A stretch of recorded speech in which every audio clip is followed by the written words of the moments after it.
এক সময় তো আমাদেরকেই বলতো যে সালাদ আনুই না বরাবরটা জীবন ভরা সালাই ঢানো লাগে, এরকম করে তারা ধিক্কার দেয়, তিরস্কার করে। যারা মাদ্রাসা শিক্ষা নিয়ে তিরস্কার দেয়, ধিক্কার দেয়, ওরা স্বয়ং রসুলের সাথে তিরস্কার করলো, স্বয়ং রসুলকে ধিক্কার দিল। সেই শুরু থেকে নিয়ে এখন পর্যন্ত মাদ্রাসার শিক্ষা গরিবানা হালতেই। আল্লাহ রসুলের প্রতিষ্ঠিত মাদ্রাসাটার নাম হলো মাদ্রাসাতুস সুফফা। ওই মাদ্রাসার ছাত্র ছিল সাহাবায়ে কেরাম, সব সাহাবারা ওই মাদ্রাসার ছাত্র। কিন্তু নিয়মিত আবাসিক ছাত্র ছিল 70 থেকে 75 জন। এদের ভিতরে অতি গুরুত্বপূর্ণ এবং খুব মেধাবী একজন ছাত্র ছিলেন, নাম হলো হযরতে আবু হুরায়রা রাদিয়াল্লাহু তাআলা।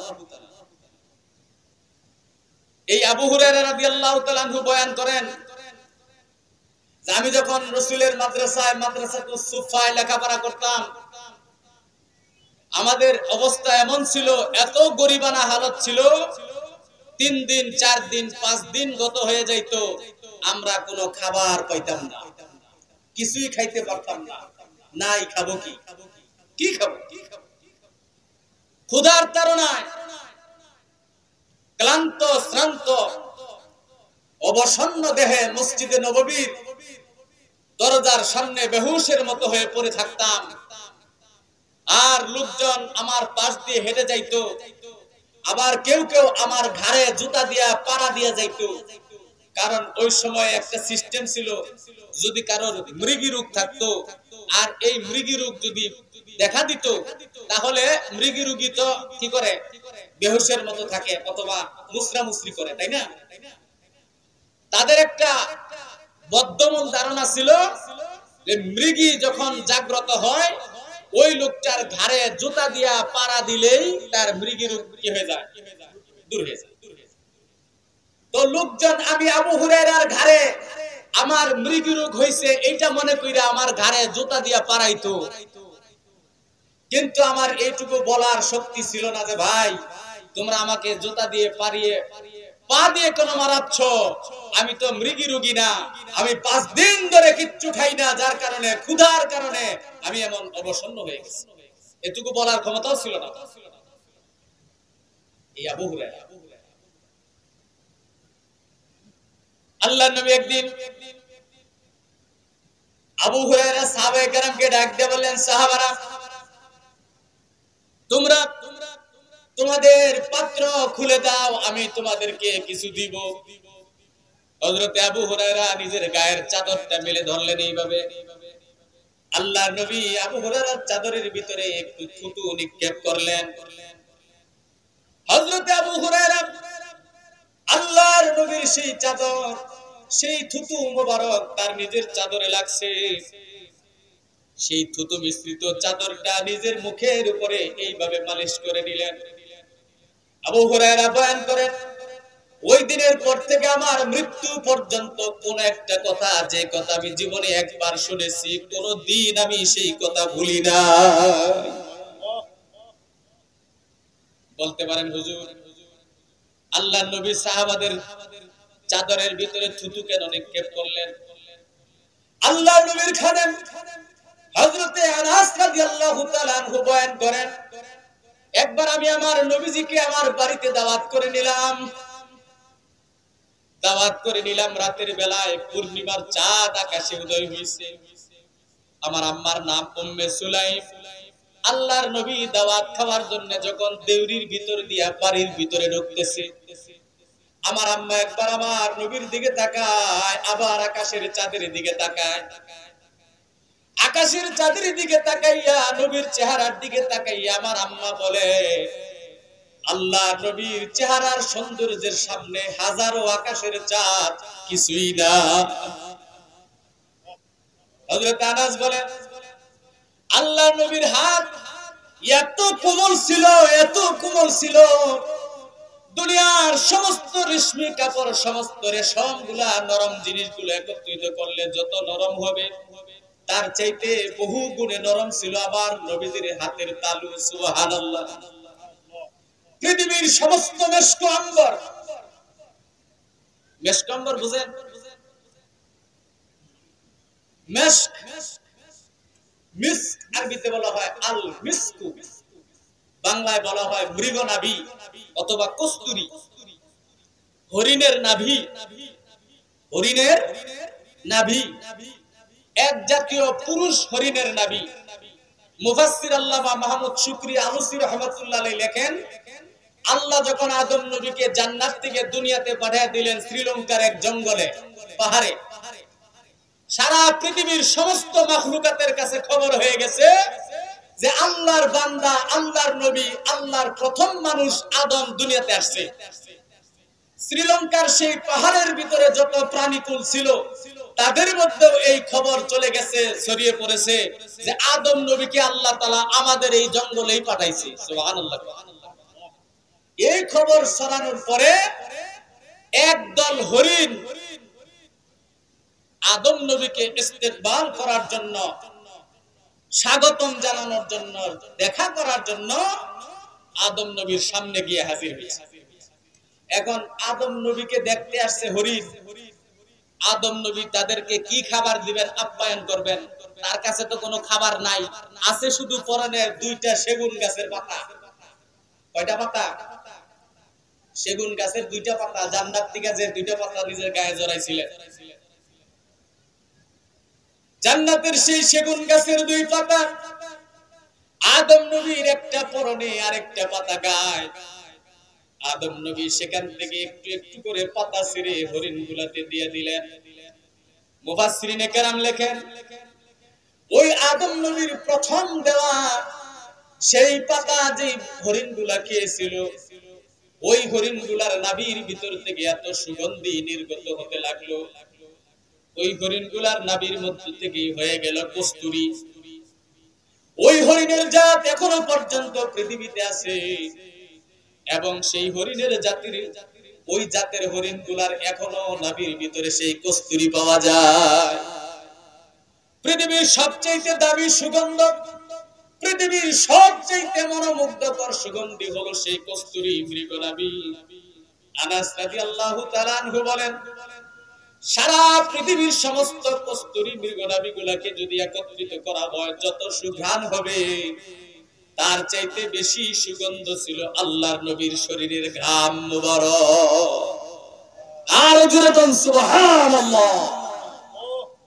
আনাস রাদিয়াল্লাহু তাআলা আরো বলেন, যেই রাস্তা দিয়ে আল্লাহর নবী হেঁটে যাইতেন 3 দিন পর্যন্ত সেই রাস্তায় কোনো মানুষ গেলে বুঝতে পারতো এই রাস্তা দিয়ে নবীজি গেছে। আল্লাহু আকবার। 3 দিন পর্যন্ত সেই রাস্তা দিয়া নবীজির শরীরের সুঘ্রাণ ছড়িয়ে থাকতো। আল্লাহু আকবার। তার যেই রাসূলের ঘাম মিশক আম্বরের চেয়ে 1000 গুণে বেশি সুগন্ধি, সেই নবীজির থুতু তো তার চেয়ে বেশি সুগন্ধি, ঠিক কি না? আল্লাহ নবী সাল্লাল্লাহু আলাইহি সাল্লাম একবার হযরত উম্মে হানি রাদিয়াল্লাহু তাআলা আনহার ঘরে গেছেন। আপনাদের অসুবিধা হইতেছে? খারাপ লাগতেছে? এই সবগুলো সহিহ হাদিস বর্ণনা করতেছে, একদম বিশুদ্ধ বর্ণনা। উম্মে হানি আল্লাহ রাসূলের খুব কাছের একজন সাহাবিয়া, আত্মীয়া ছিলেন। তার বাড়িতে আল্লাহ রাসূল মাঝে মাঝে যাইতেন। একদিন আল্লাহ রাসূল সাল্লাল্লাহু আলাইহি ওয়াসাল্লাম উম্মে হানির বাড়িতে গেছেন। রাতের বেলায় আল্লাহ রাসূল সেখানেই ঘুমাইছেন। মাঝরাতে উঠে আল্লাহ রাসূল সাল্লাল্লাহু আলাইহি ওয়াসাল্লাম কাজায়ে হাজত করছেন, মানে পেশাব করছেন। বাইরে গভীর অন্ধকার, শীতকাল, এইজন্য আল্লাহর নবী সাল্লাল্লাহু আলাইহি ওয়াসাল্লামের পেশাব করার জন্য উম্মে হানি একটা পাত্র করে নবীজির কাছে রেখে দিয়েছে, একটা মাটির পাত্র। আল্লাহ রাসূল রাতের বেলায় সেই মাটির পাত্রে পেশাব করছে। শেষ রাত্রিতে উম্মে হানি ঘুম থেকে জাগ্রত হইয়া সেই পাত্রের পেশাবটুকু খেয়ে ফেলছে। আল্লাহ রাসূল জাগ্রত হইয়া বললেন, উম্মে হানি, এই পাত্রে আমি ইস্তিনজা করেছিলাম, সেটা কি তুমি ফেলে দিয়েছো? ইয়া রাসূলুল্লাহ, আমি তো মনে করেছি পানি, আমি তো পান করে ফেলেছি। আল্লাহ রাসূল সাল্লাল্লাহু আলাইহি ওয়াসাল্লাম বললেন, যেই পেটের ভিতরে আমার শরীর নিঃসৃত কোন জিনিস প্রবেশ করেছে, ওই শরীর কোনদিন আল্লাহর জাহান্নামের আগুন স্পর্শ করতে পারবে না। জোরে বলেন না সুবহানাল্লাহ, আরো জোরে সুবহানাল্লাহ। এই রাসূল সাল্লাল্লাহু আলাইহি সাল্লাম কথা করতে আসলো হযরতে আবু হুরায়রা রাদিয়াল্লাহু তাআলা আনহু চাদরের ভিতরে আল্লাহর নবী থুতু নিক্ষেপ করছেন, আর আবু হুরায়রা চাদর মুখে আর বুকে মালিশ করছেন। আবু হুরায়রা বলেন, এরপর থেকে আমি আজ পর্যন্ত কোন কথা যেটা একবার শুনছি কোনোদিন ভুলি নাই। তাহলে রাসূলের থুতু মুবারকের উসিলায় আল্লাহ তাআলা তার জেহেন, তার হেফজ শক্তি এত বাড়িয়ে দিয়েছেন। তাহলে বলতেছিলাম মুআজ্জাজ হাজিরিন, পৃথিবীর সর্বপ্রথমকার মাদ্রাসা হলো মসজিদে নববীতে নির্মিত রাসূলের মাদ্রাসা। যেই মাদ্রাসার উস্তাদ হলেন নবী মুহাম্মদ সাল্লাল্লাহু, যেই মাদ্রাসার ছাত্র হলেন সাহাবায়ে কেরাম, যেই সাহাবায়ে কেরাম সম্পর্কে স্বয়ং আল্লাহ সার্টিফিকেট দিয়েছেন রাদিয়াল্লাহু আনহুম ওয়া রাদু আন। সমস্ত সাহাবীর উপরে আল্লাহ খুশি, সমস্ত সাহাবীরাও আল্লাহর উপরে খুশি। এমনকি বদরের যুদ্ধে 313 জন সাহাবী যে অংশগ্রহণ করেছিলেন, এই 313 জন সাহাবীর ব্যাপারে আল্লাহ পাক কোরআনুল কারীমে গ্যারান্টি দিয়ে দিলেন, ঘোষণা দিয়ে দিলেন, সুসংবাদ জানিয়ে দিলেন, কুল ই'মালু মা শি'তুম ক্বাদ গফারতু লাকুম। আল্লাহু আকবার বলে, হে নবী, আপনি আপনার বদরের যুদ্ধে অংশগ্রহণকারী সমস্ত সাহাবীদেরকে বলে দিন, হে বদরি সাহাবী, তোমাদের জীবনের সমস্ত গুনাহ আল্লাহ মাফ করে দিয়েছেন, তোমরা জান্নাতি। যেই সাহাবারা যেই মাদ্রাসার ছাত্র, রাসূল যেই মাদ্রাসার শিক্ষক, এই মাদ্রাসার শিক্ষা এবং এই মাদ্রাসার শিক্ষা ব্যবস্থার সিস্টেম এটা কি নিম্ন মানের হতে পারে নাকি পৃথিবীর সর্বশ্রেষ্ঠ, পৃথিবীর সবচেয়ে দামি শিক্ষা, সবচেয়ে শ্রেষ্ঠ শিক্ষা ব্যবস্থা, যেই শিক্ষা ব্যবস্থা স্বয়ং রাসূল প্রবর্তন করে গেছেন, সেটা হলো আল্লাহর কোরআন আর রাসূলের হাদিসের শিক্ষার ব্যবস্থা। ঠিক কিনা কোন? জোরে বলেন ঠিক কিনা? আমার ভাইরা, বন্ধুরা আমার, আল্লাহ রাব্বুল আলামিনের এই যে কোরআনুল কারীম, এই কোরআনুল কারীমের উসিলাতে আমার আল্লাহ রাব্বুল আলামিন 4 ধরনের মানুষকে জান্নাত দিবেন। জোরে বলেন কয় ধরনের মানুষ? গভীর মনোযোগ দিয়ে শুনবেন।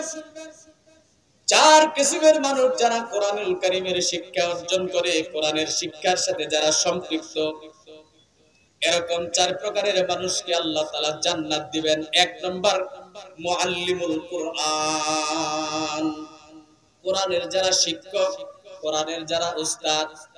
ও আমার ভাইরা, বন্ধুরা আমার, এই যে গভীর রজনী হয়ে যায়, শীতের দিনে প্রচন্ড শীত, হাত পা বের করা যায় না, রাতের বেলায় আমরা কম্বল গায়ে দিয়ে, লেপ গায়ে দিয়ে আরামে ঘুমাই। এ মুসলমান, আভঙ্গি আপনাদের এই মাদ্রাসা, আরো কত মাদ্রাসা আছে, এই মাদ্রাসাগুলোতে খোঁজ করে দেখবেন, রাত্রি যখন 4টা 4:30 বেজে যায়, হাবের সাহেবগুলা ঘুম থেকে জাগ্রত হইয়া বরফের মতো ঠান্ডা পানি দিয়ে ওযু করে সব ছাত্রগুলারে জাগায়া দেয়। সমস্ত ছাত্রগুলা ঘুম থেকে জেগে উঠে প্রচন্ড ঠান্ডা পানি দিয়ে ওযু কইরা পাকা ফ্লোরের উপরে ঠান্ডার উপরে বসে ঠকঠক করে কাঁপতে থাকে, আর আমার আল্লাহর কোরআনুল কারীম তেলাওয়াত করতে থাকে। আবেশ সাহেব হুজুর ডেস্কের সামনে বসে বসে আপনার আমার কোমলমতি আদরের ছেলেগুলার পড়া শুনে। এ ভাইরা আমার, বর্তমানে যে বাজারের দর, জিনিসপাতি দ্রব্য মূল্যের যেই দাম, একজন হাবেশ সাহেব হুজুরের যে বেতন পায়, এই বেতনে একটা মাস কোনোভাবেই চলার কথা না। কিন্তু তারপরেও হাবেশ সাহেব হুজুররা কোনোদিন পড়ানোর ক্ষেত্রে কোনো অবহেলা করে না। ঠিক কিনা জোরে কর? এ ভাইরা আমার, যারা চাকরি করে, অফিসিয়াল একটা টাইম শিডিউল আছে, সকাল 10টা থেকে বিকাল 4টা পর্যন্ত, অথবা সকাল 8টা থেকে বিকাল 3টা 2টা পর্যন্ত হলো অফিস টাইম। ঠিক কিনা কোন?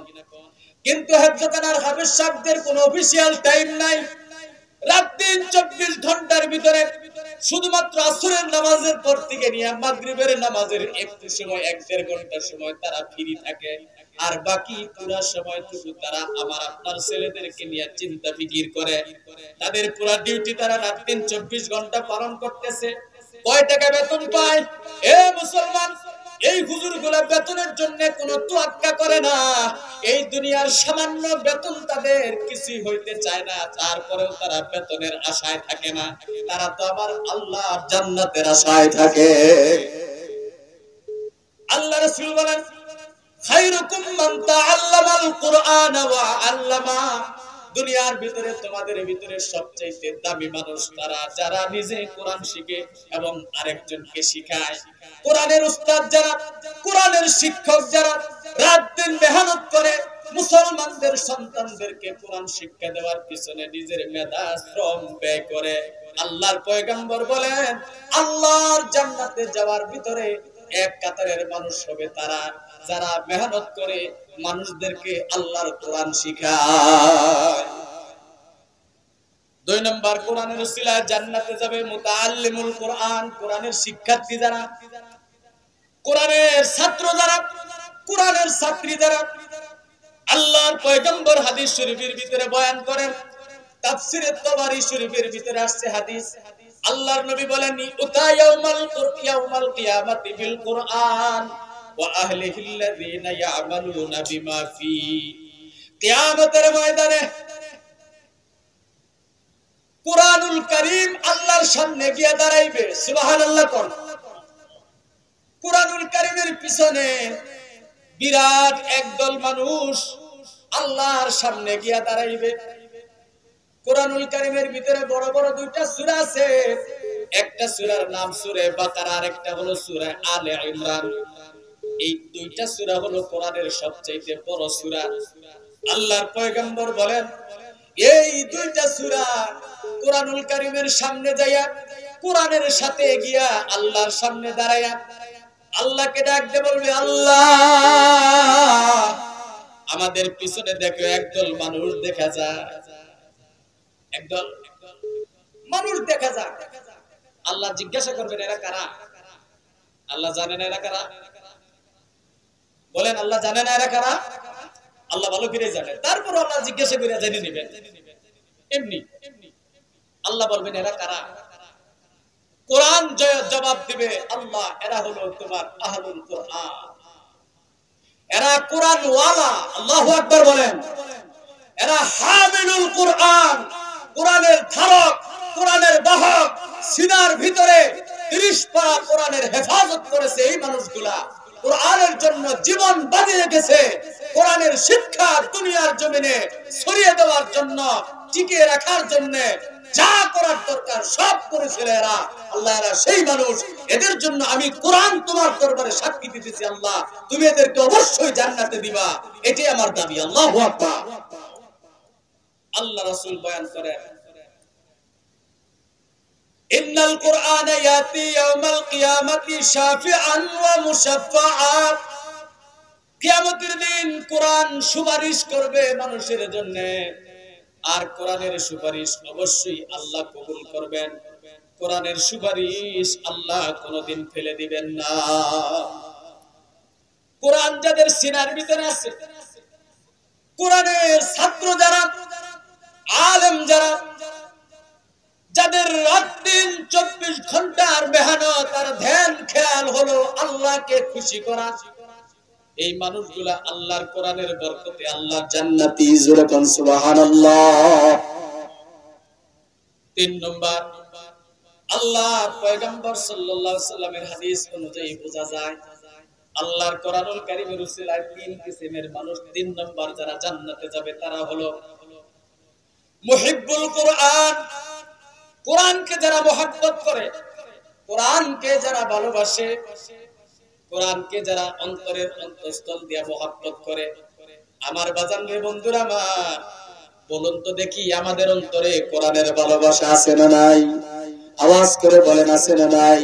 2টা হাত তুলে আল্লাহকে দেখায় দেন, আল্লাহ তোমার কোরআনের ভালোবাসা আমাদের অন্তরে আছে। জোরে বলেন আল্লাহু আকবার। আর জোরে বলেন আল্লাহু আকবার। মাশাআল্লাহ।